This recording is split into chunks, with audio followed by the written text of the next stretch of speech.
minutes. We were in conversation with Mr. Dhawan as well. So let's go back to him. Mr. Dhawan, what is your own expectation, first up, of course, and will you be transmitting this rate cut into the system? How much have you done so far? And if we do get a 25 basis points cut, will you pass it on?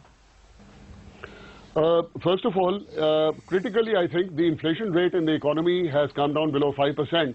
And I think that is the single most important factor where I personally do expect a rate cut of about 25 basis points.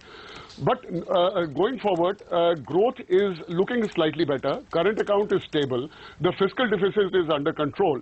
The exchange rate is, declining in a very orderly fashion, and we have plenty of foreign exchange reserves. So on the whole, the macroeconomic situation looks okay to me. There are only two major caveats I would like to make, and I agree with Sajid in this matter. Firstly, at the time of the last rate cut, there was no movement in the market at all. Even today, the old 10-year-old is 780, 782. It's hovering around that level. So the market, it's a bit worrying for me that the market absolutely did not react at the last rate cut. Sure. And secondly, of course, the vagaries of the monsoon. The monsoon is not expected to be particularly good.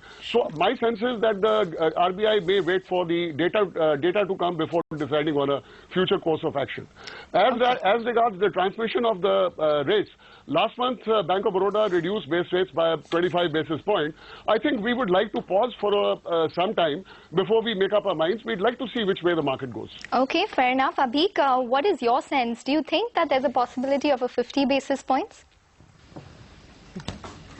Well, I personally think that the growth situation and the disinflation that comes on the back of a negative output gap is far worse than some analysts are making it out to be. So I wouldn't be surprised if there is a 50 basis point cut. But I think given the way the RBI has moved in the past, I think a 25 basis point cut is more likely. But I think a pause would not be prudent at this stage, because I think if you look at any sort of indicators on pricing power, if you look at the GDP deflators and so on, it seems to suggest the existence of large excess capacity in the system, and excess capacity which is being progressively less and less utilized. So I'm very worried about demand conditions and the disinflation that goes with it, which is visible in the WPI numbers. And I don't think we can abandon that altogether in our assessment of what needs to be done.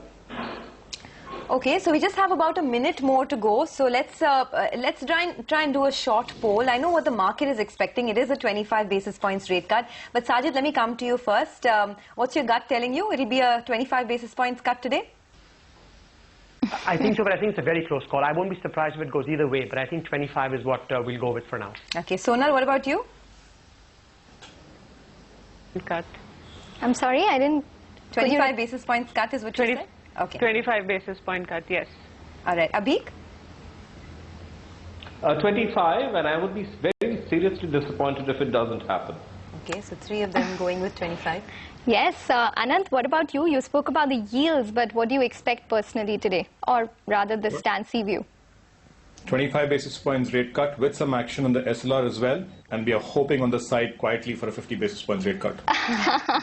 I'm sure Mr. Dhawan is expecting the CRR to move, the repo to move. Mr. Dhawan, what is your expectation today? I do not think that the CRR is going to move. There could be a half a point easing of the SLR. Because the governor has been consistently making liquidity available in the system. But as far as the repo rate is concerned, 25 basis point, I think I would like to go with the majority. Sure. 25 basis point it is. Okay, well, it's time now for the... Okay, unchanged. The repo rate has been unchanged, so it's against all expectations. Okay, I think there is some movement, which is, okay, it's a cut of 25 basis to about 7.25%. So that is what has come through, pretty much in line with what the... and the CRR is unchanged at 4%. Okay. So I think Lata is ready, so let's go across to her. Yeah, I think the more important thing is there is no more rate cuts to be expected. 25 basis now. The inflation forecast has been raised from 5.8%, which was given in April, to 6% as of Jan 2016. And the growth forecast has been cut from 7.8% for the current year to 7.6%. Because the inflation forecast has been raised, chances are that there is going to be no more rate cut. There is actually no guidance at all on the future action that the Reserve Bank will take, and the only way we can read it as of now before the press conference is that it is a complete pause. We have done what we have to do, and there is pause. Actually, if you say that the inflation is going to be 6% by Jan 2016, and if you add the governor's real difference of at least 1.5 to 2%, he has already given probably one unwilling rate cut. So, however you look at it, it looks like there cannot be any further expectations of a rate cut. I'll just read the way he has argued in favor of the rate cut. The banks have started passing their rate cuts, and unseasonal rains have not led to any increase in food prices. The timing of the normalization of US Fed policy has been pushed back, and hence there is a case for a rate cut today. He, however, points out that there are 3 reasons why he should not have cut, and that is the likelihood of a lower monsoon, crude prices firming up, and the external environment still being jittery. However, he says he wants to front load the rate cut, which means a rate cut which he wanted to give in August, he's probably giving now. He is front loading the rate cut so as to allow more supply constraints to be removed and investment to pick up. That is the reason why he's front loaded the rate cut, as he puts it. And then there is this warning. Meanwhile, banks should pass through the sequence of rate cuts into lending rates. He's said that very clearly. Among other things, he's asking the government to continue to manage food prices well, especially if there is a fall in the monsoon. And he has also twice in the passage requested that capital be infused into the banks so that they can start lending. In 2 places in the policy, that request to the government that they should infuse capital has been made. Over to Mrs. Bhattacharya. Ma'am, one rate cut, do you think? All right, we'll get to Mrs. Bhattacharya in a minute. Sajid, your reading, one rate cut and that's it, and inflation hikes actually forecast for Jan 2016. Right, Lata, exactly what we thought. We had said we'd get a dovish action but hawkish guidance, and I think implicit in what you're saying, you've got that. I think there are 2-3 ways to interpret this.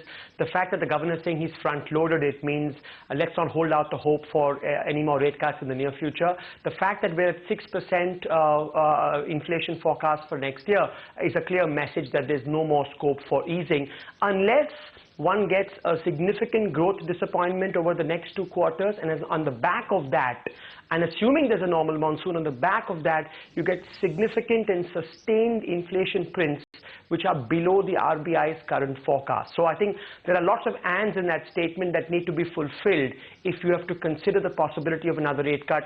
My reading would be we're at the end of this mini cycle, and I think that was always what we believed.